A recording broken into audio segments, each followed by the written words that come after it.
You're listening to the Effective Statistician podcast, the weekly podcast with Alexander Schacht and Benjamin Pieske, designed to help you reach your potential, lead great science, and serve patients without becoming overwhelmed by work. This is episode number 78, Reasons Why Statisticians Fail to Lead.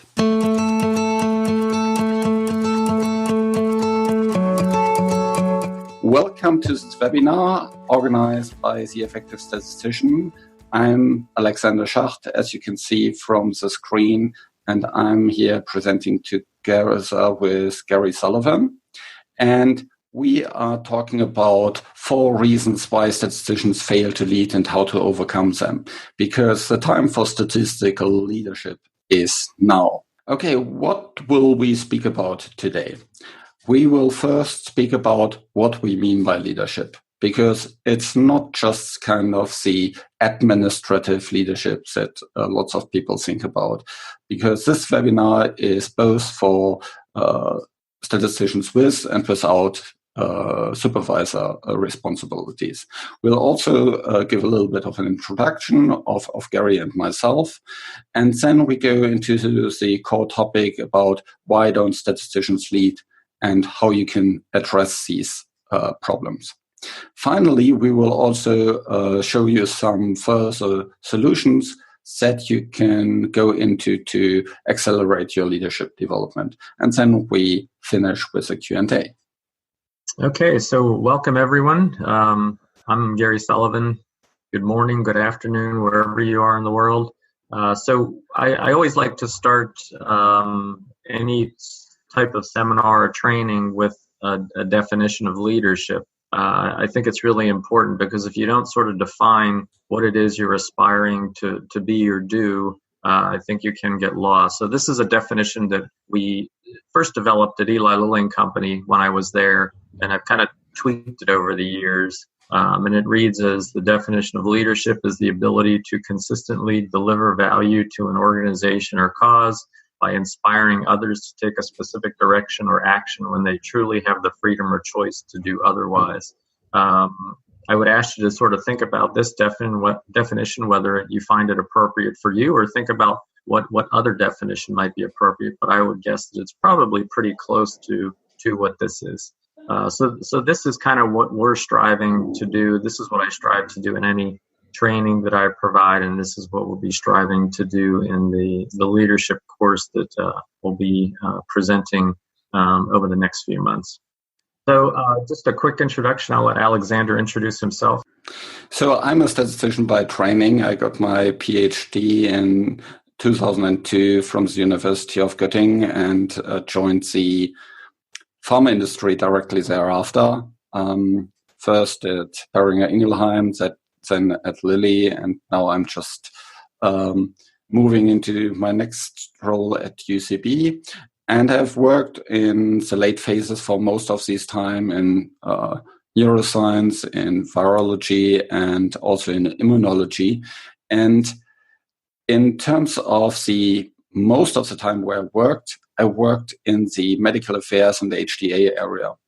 And interactions with key opinion leaders is very, very important there. And one of the things why I'm so passionate about these leadership topics is I've seen that these leadership skills really helped me to progress in my career and get things done and have a bigger impact at work, and also actually bigger job satisfaction for myself.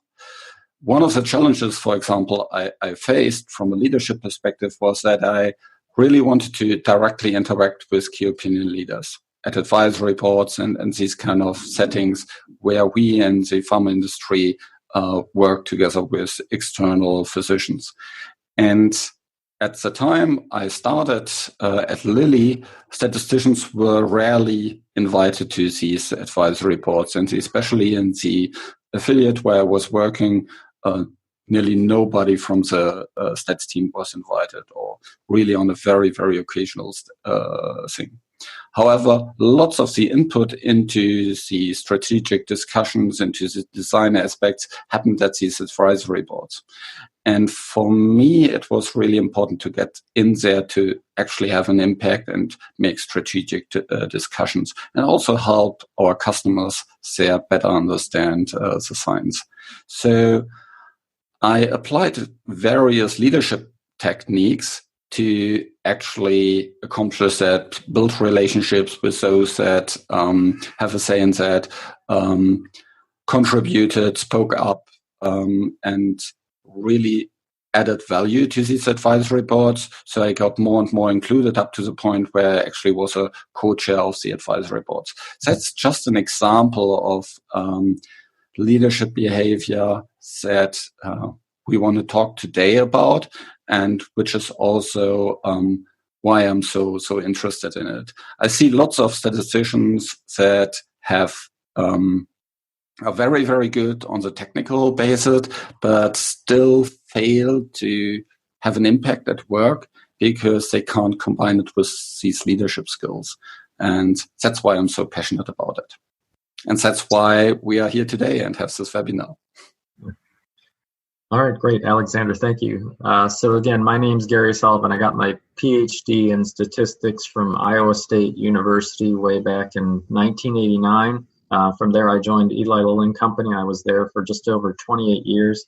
My time there was kind of split in half. The first half of my career was focused on being a technical statistician, or a project statistician, as we like to say, all on the non-clinical side of the business, so in research, product development, and manufacturing.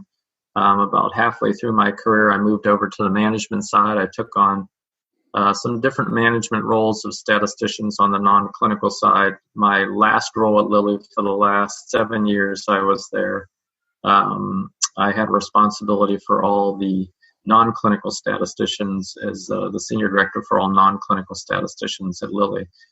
So part of my leadership story is back in 2009, when we embarked on a new strategy within our statistical sciences group. One of the key pillars of our strategy was to develop a leadership program, and I was charged with doing that with another individual, and put that program together. So we have had our own program within the statistics function. We have 300-400 statisticians, and we developed the leadership program for those statisticians because we decided it was critical to our strategy, that without improving the leadership skills of our statisticians, we couldn't have the impact that we felt that statisticians could have within the company. I can sort of share stories of how that impact was realized, how I think we've generated tremendous value for Eli Lilly and Company. And if you talk to other statisticians that were part of that team, I think they'll say the same thing. From there, I got involved with the American Statistical Association. Bob Rodriguez, who was the president of the ASA back in 2012, I got connected with him. He put me on a task force, and that ended up with me helping, or actually driving, the development of the first ever leadership course that was taught at the joint statistical meetings, and it's been taught there since 2014. Lisa Lavange, the president, this past year has wanted to expand that initiative and develop a leadership institute, and she's in the process of doing that. As a part of that, I've developed a couple additional courses for the ASA that we've taught. We're in the process of teaching one now. And in addition to that, I'm an adjunct professor at Purdue University, and I'm teaching a 1-credit leadership seminar up there as we speak. So I'm very passionate about leadership. I retired from Lilly at the end of 2017 and started my own company, which is focused on leadership development and leadership training. And one of the things that we'll talk about is, I think, the lost impact that statisticians could have by not leading. So a quick story from my side, back about 10 years ago, when I had responsibility for the non-clinical side, I used to connect with various people on the research side just to understand some of their challenges and understand how the statisticians were supporting them and whether they were providing them the right collaborative and leadership support.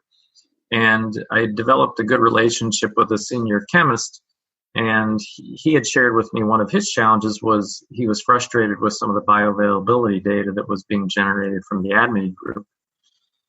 He didn't understand the variability in the data. He didn't believe the assay was in control, and he wasn't sure how they basically made decisions off the data. They would where the cutoffs were, and they weren't taking into account variability as to whether a compound was viable. And so he pointed me in the direction of someone from the ADME group who he had kind of an adversarial relationship with. He had talked to this person, but they just didn't really get along. So he was kind of stuck. So I reached out to this individual and started talking to him about, the assay and the bioavailability assay and other assays. And I was able to build trust with that individual too, and sort of build a bridge between the two. And I convinced the ADME scientist, who was another senior technical person within his group, to have a person from my group come over and help them assess and kind of quantify their assay and the variability in the assay. And long story short, it ended up being a wonderful collaboration. The statistician from my group worked with a number of people within the ADME group to characterize many of the assays. The ADME people were really pleased because they felt like they had a better handle on their assays. The chemistry folks were much more pleased because the ADME folks were able to answer their questions about variability, and it was a win-win for everyone. And I share this as an example of this was not anything that was put on my desk as a problem I needed to solve. And I think that's the impact that statisticians can have, and frankly, that we're losing out on a lot of times, is we're not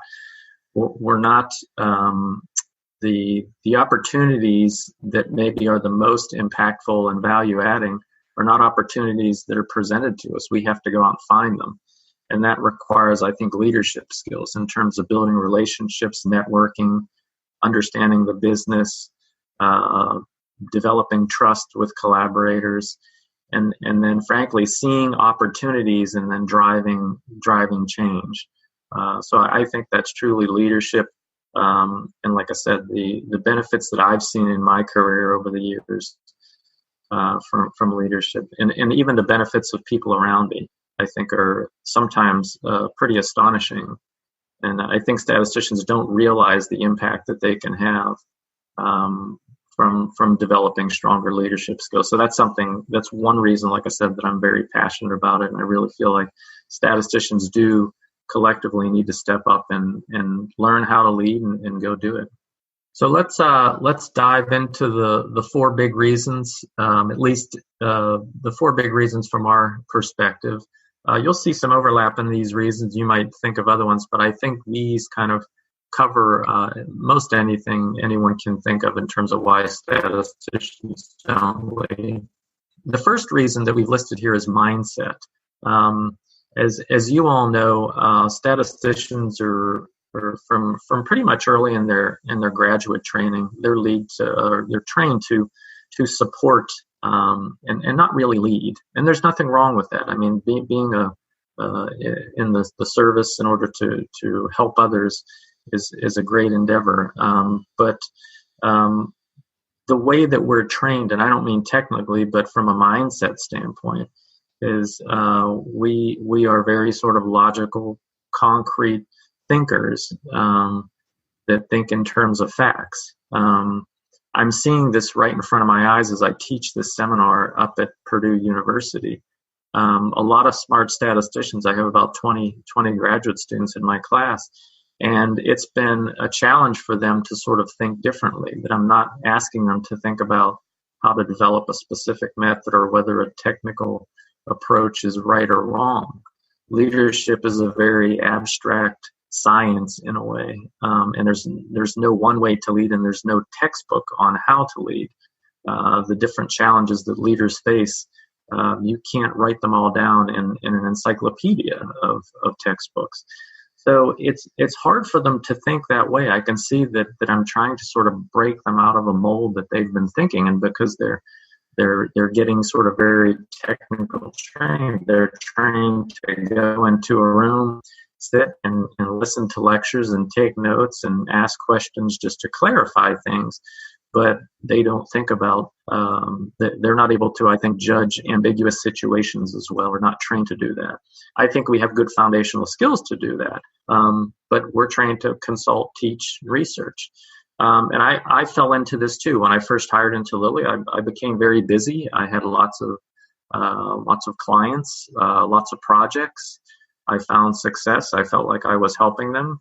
You fall into routine, and it's kind of like, why change?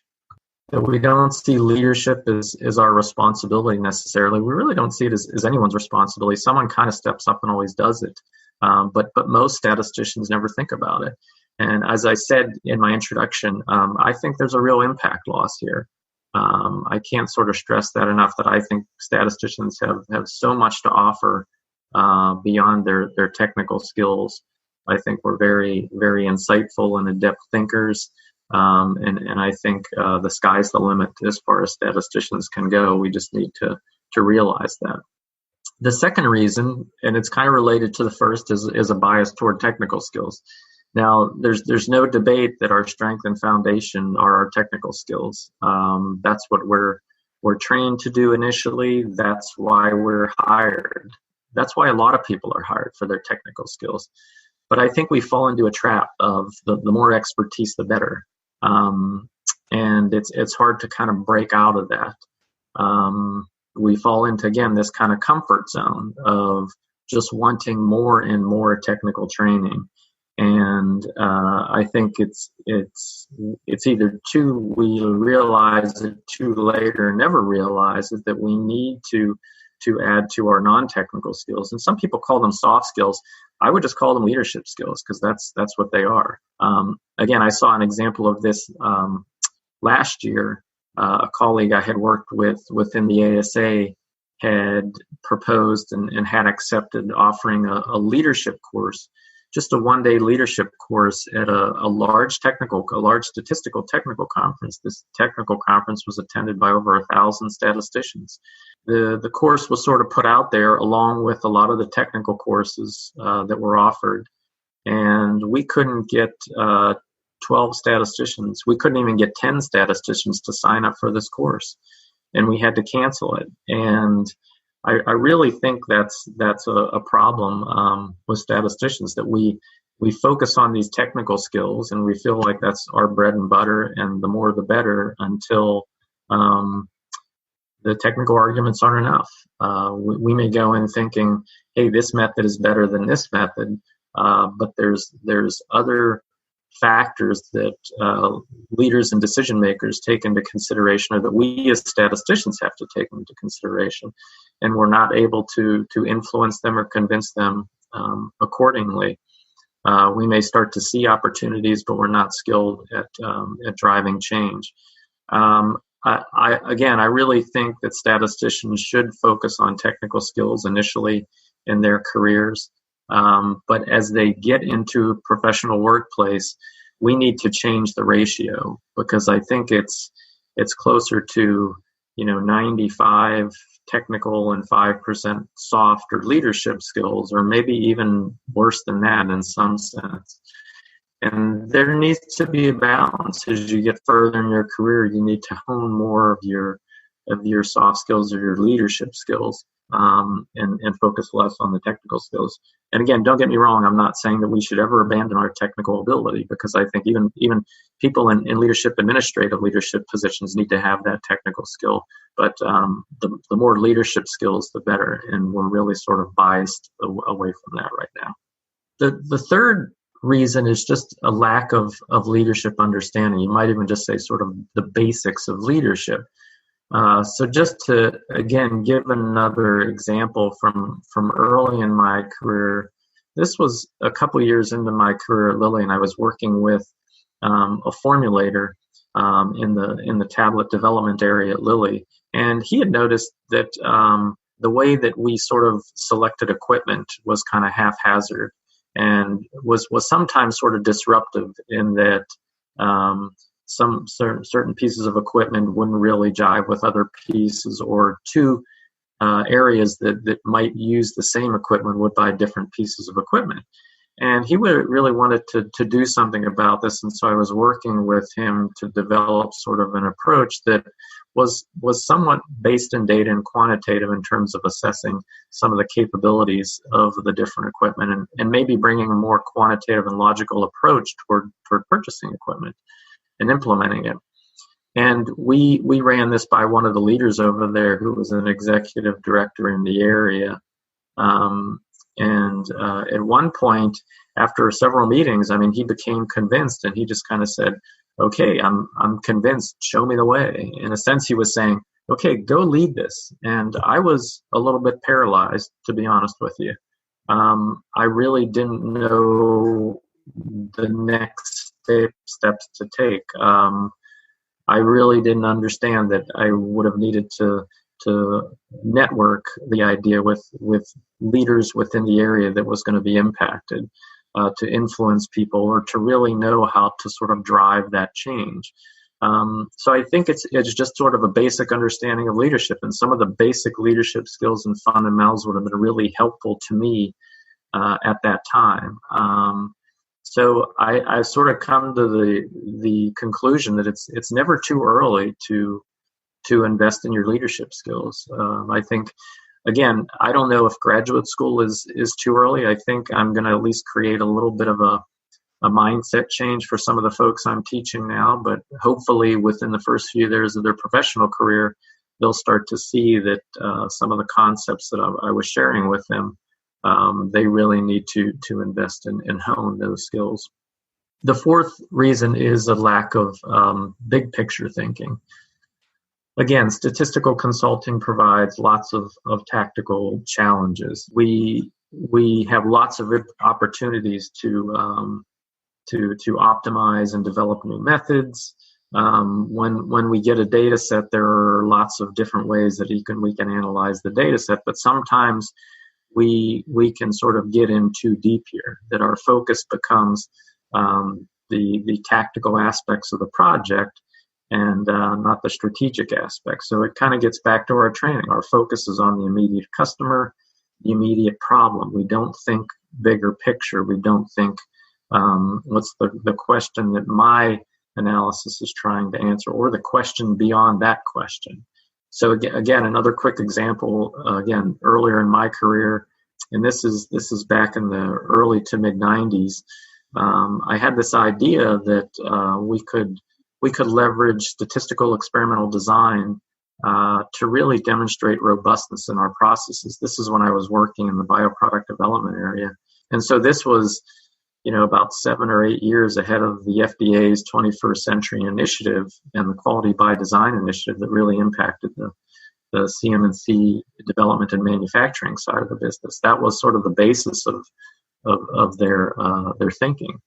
And this was well before that. And I took it to my senior director at the time, who was a non-statistician. And again, I mean, he didn't think it was a bad idea, but I thought it was more his job to lead it than my job. And it kind of goes back to the previous reason around leadership basics is I really didn't know that I needed to take this idea. I needed to network it. I needed to reach out to manufacturing and find out how it would impact them, get some people on board, form maybe a task force, look for management support, but actually I needed to drive it. And I didn't really have that big picture mindset. I didn't really realize how impactful, something like that would be, and how far-reaching it would be, and how important it would have been. So it really didn't go anywhere. And then 7-8 years later, when the FDA initiative came out, I just sort of looked at myself like, I was thinking that way, and I just didn't know what to do with that opportunity or that idea. So again, it's something where I think if we invest in our statisticians, invest in ourselves to develop these leadership skills early on, And even later on, I don't think there's a bad time to do it. It will pay tremendous dividends and deliver, I think, value to our organizations that maybe we couldn't really imagine. I've seen that at Eli Lilly.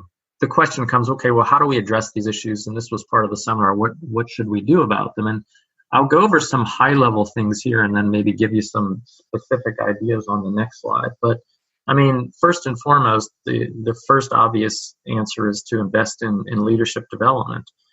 And I'll say early in your career, but I don't think it's ever too late. I saw people that, 10, 15 or more years into their career sort of hit a wall.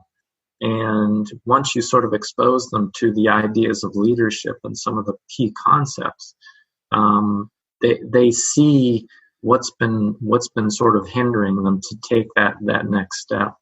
And once they sort of latch on and invest, their impact can exceed what they've done in previous years in their career. I talk a lot about becoming a student of leadership.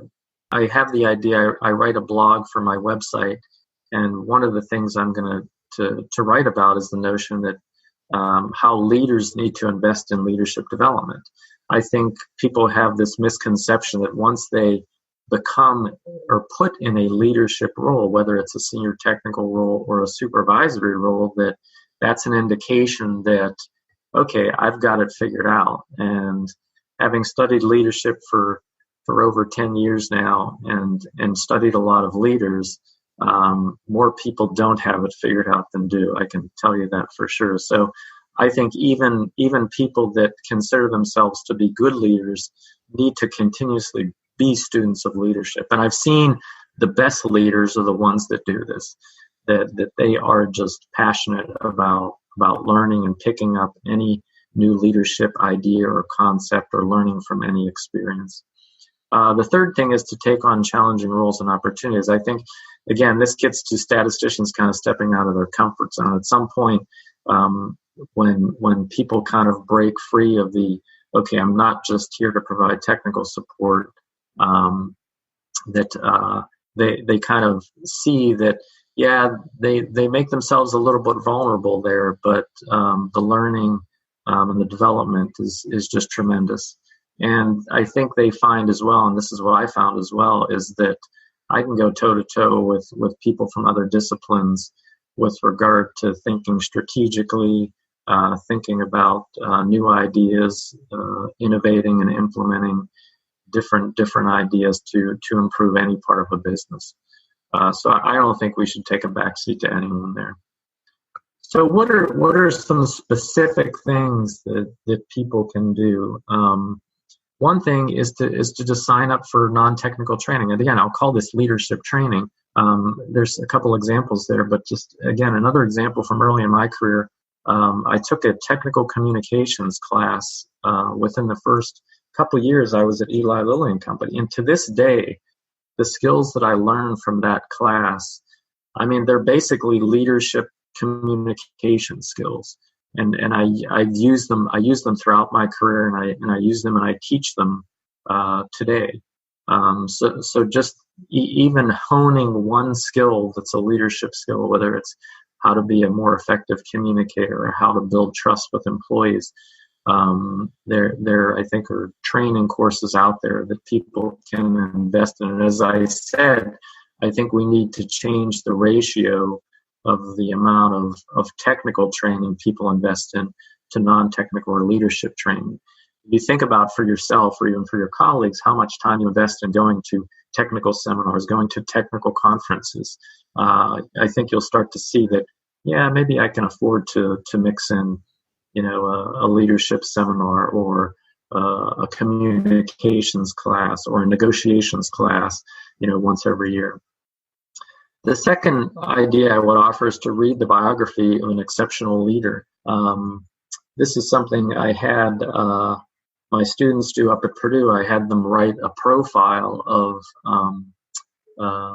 a leader, any leader that they saw, that they observed. And some of them wrote about, leaders in society, leaders in politics, leaders in business. Some of them wrote about leaders around them, classmates, professors, coaches, those types of things. But there are lots of biographies of exceptional leaders out there, and you can learn a lot simply by reading their stories. You can sort of challenge yourself when you sort of see them talk through situations or experiences and say, do I handle experiences that way that are similar, or are there things that I could learn from them? Or sometimes it might just affirm your approach towards certain situations. So I think it's a great way to learn. I've read several different biographies of leaders. For anyone familiar over in the States, Bob Gates, who was the Secretary of Defense under Presidents Bush and Obama, wrote a book called Duty about, when was it, maybe 6-7 years ago. And it was a long book, but Mr. Gates is just an exceptional leader. And his book was almost, again, just example after example of challenges and leadership situations and how he handled them. So the third thing would be, as I mentioned previously, to take on a role outside your comfort zone. So again, I think throughout my career, both as a technical statistician and as someone in a management position, that there are always projects and initiatives that are coming up that aren't necessarily technical initiatives. It might be we need to implement this in this area, or we need to change the culture over here, or we need a group to think about how we're going to implement this idea that may just be nothing to do with your technical work.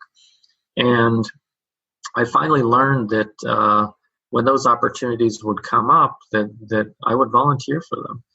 You get to work with people from different disciplines. You feel a little bit vulnerable because you don't consider yourself an expert, but you actually start to find that you can think creatively and strategically with any of these other folks that you're working with, and you learn from them and they learn from you. So again, I think those are the types of things. So it doesn't have to be a role as a non-statistician, but it could be you're still a statistician, but you're just helping with this team or this initiative to bring your own thinking and ideas. And then the last thing would be to find an experienced leadership coach. So someone, I think great leaders know how to develop other leaders. And it's something that, especially as they get later in their career, they enjoy doing. So I think if you look at someone that you see as a really effective leader, just approaching them and saying, hey, can you coach me? Can we spend an hour together once a month? Can I just talk through situations and how I'm approaching them? Or can you share your own experiences? Again, these are great ways to learn. And they're things that I think a lot of people can do tomorrow, if not in the next week or two. So those are, I think, some specific ideas. I think first and foremost, as Alexander will talk about our training, that signing up for leadership training is a good way to go, and it helps you become a student of leadership.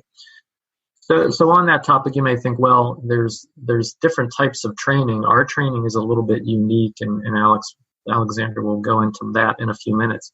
But you might think about, I see these kind of one-day trainings or these 1-week trainings. So how about those? And I think there are pros and cons. Now, again, I'll say two things. One is I teach some of these type training courses. So I do think they're valuable. I'll talk about the benefits. I'm actually a product of one-time training. It was a 4-day course that I took that really lit a fire under me. So I think that's the first benefit of a one-time training course. They can really light a leadership fire for you. You can see the value and the difference that strong leadership makes in an organization. And that in itself can be very motivating. These one-time courses can provide basic understanding. Even within a day, you'll get at least a good understanding of what leadership is and what it's all about. And you can get some depth in a couple areas. I know in the trainings we do at the joint statistical meetings, we focus specifically on influence and business acumen. And I think we give some people some depth there, but there's just so much more to cover. So many different competencies and concepts that you don't have the time. It's a brief, intense commitment, and so you really need to be personally motivated to take that experience and then do something with it. The cons are there's little or no action planning. We try to do this in the JSM course that I teach, at least give people a couple, have them write down and try to commit to a couple of things, but most of the time it's just continuing their study. That's the biggest thing, is try to create this habit of leadership study. As I said, you can have some depth in a couple areas, but the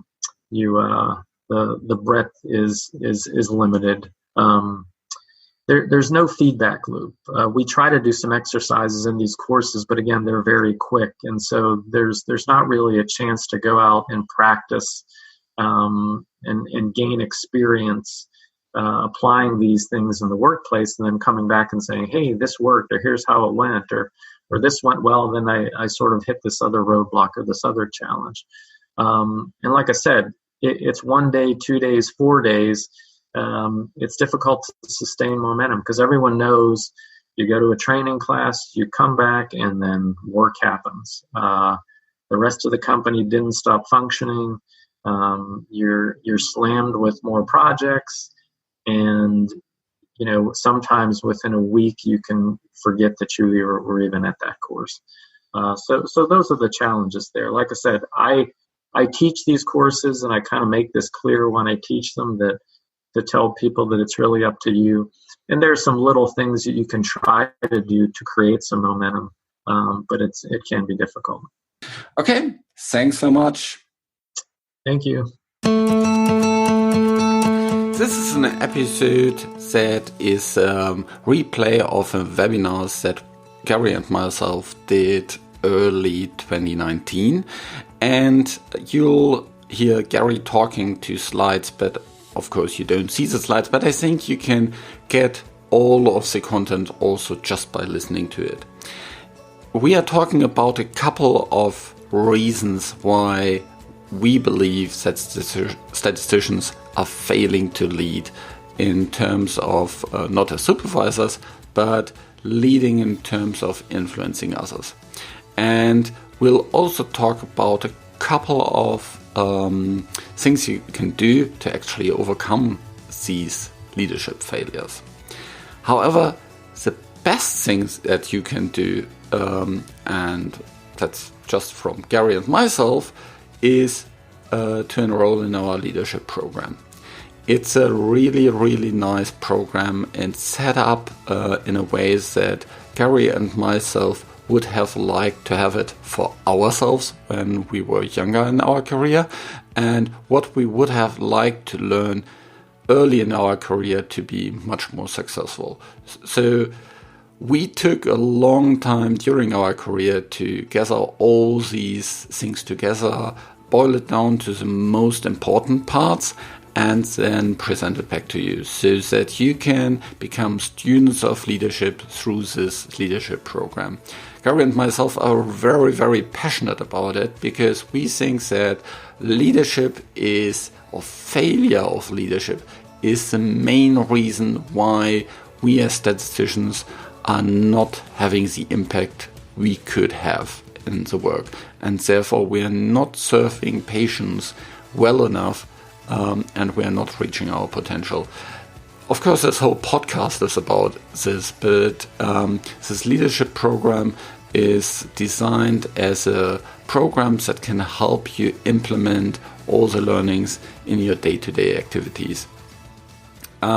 So currently the card is open for enrolling into this leadership program, and you can find all the details that you need at theeffectivestatistician.com/course. So just check out this, and there you have all the details that you need to make an informed decision.